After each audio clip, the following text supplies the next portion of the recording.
माँ काली 10 महाविद्याओं में से प्रथम महाविद्या मानी जाती है। माँ काली महाविद्या का रूप अत्यंत भयंकर व दुष्टों का संहार करने वाला है। आज हम आपको प्रथम महाविद्या काली की कथा, महत्व, उत्पत्ति इत्यादि के बारे में संपूर्ण जानकारी देंगे। महाविद्या काली की कथा। एक बार माता सती के पिता राजा दक्ष ने विशाल यज्ञ का आयोजन करवाया था। चूंकि राजा दक्ष भगवान शिव से द्वेष भावना रखते थे और अपनी पुत्री सती के द्वारा उनसे विवाह किए जाने के कारण क्षुब्ध थे, इसलिए उन्होंने उन दोनों को इस यज्ञ में नहीं बुलाया। भगवान शिव इस बारे में जानते थे, लेकिन माता सती इस बात से अनभिज्ञ थी। यज्ञ से पहले जब माता सती ने आकाश मार्ग से सभी देवी देवताओं व ऋषिमुनियों को उस ओर जाते देखा तो अपने पति से इसका कारण पूछा। भगवान शिव ने माता सती को सब सत्य बता दिया और निमंत्रण न होने की बात कही। तब माता सती ने भगवान शिव से कहा कि एक पुत्री को अपने पिता के यज्ञ में जाने के लिए निमंत्रण की आवश्यकता नहीं होती है। माता सती अकेले ही यज्ञ में जाना चाहती थी। इसके लिए उन्होंने अपने पति शिव से अनुमति मांगी, किंतु उन्होंने मना कर दिया। माता सती के द्वारा बार बार आग्रह करने पर भी शिव नहीं माने तो माता सती को क्रोध आ गया और उन्होंने शिव को अपनी महत्ता दिखाने का निर्णय लिया। तब माता सती ने भगवान शिव को अपने 10 रूपों के दर्शन दिए, जिनमें से प्रथम माँ काली थी। माँ सती का यह रूप महाविद्याओं में प्रथम महाविद्या इसलिए माना जाता है क्योंकि यह सबसे भीषण और सभी गुणों में उच्च थी। माता सती ने क्रोधवश सबसे पहले माँ काली महाविद्या को ही अपने में से प्रकट किया था, जो अत्यधिक भीषण व दुष्टों का संहार करने वाली थी। इनका वर्ण एकदम काला था तथा केश खुले हुए थे। उनके शरीर पर एक भी वस्त्र नहीं था, अर्थात वे नग्न अवस्था में थी।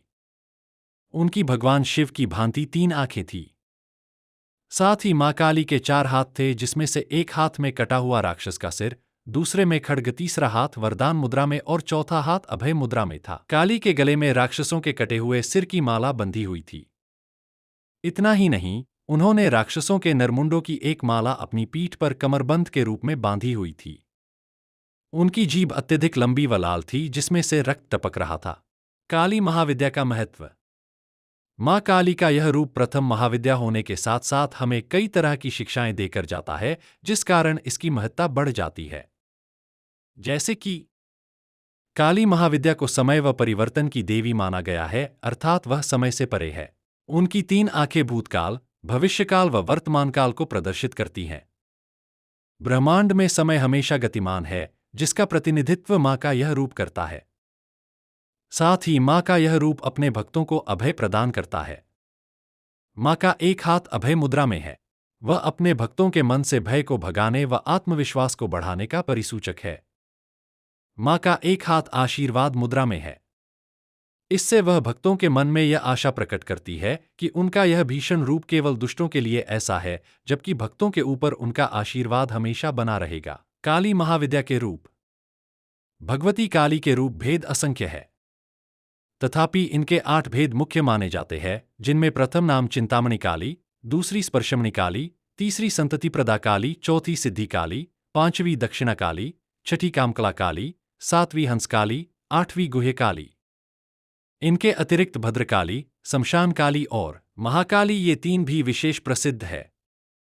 दक्षिणा काली। निर्वाण तंत्र के अनुसार दक्षिण दिशा में रहने वाले सूर्यपुत्र यम काली का नाम सुनते ही दूर भाग जाते हैं, अर्थात वह काली उपासकों को नरक में नहीं ले जा सकता, इसी कारण को दक्षिणा काली कहते हैं। अन्य मतानुसार पुरुष को दक्षिणा तथा शक्ति को वामा कहते हैं।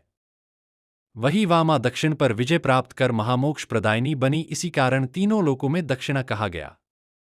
भगवती काली को शमशान वासिनी भी कहते हैं।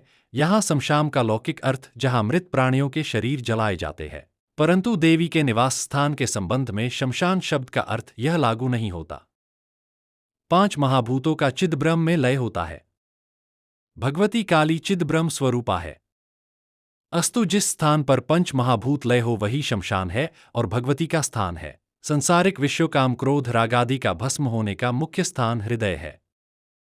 चूंकि जिस स्थान पर कोई वस्तु भस्म हो वही शमशान कहलाता है, अतः काम क्रोध रागादि से रहित शमशान रूपी हृदय में ही काली निवास करती है। Thanks for watching.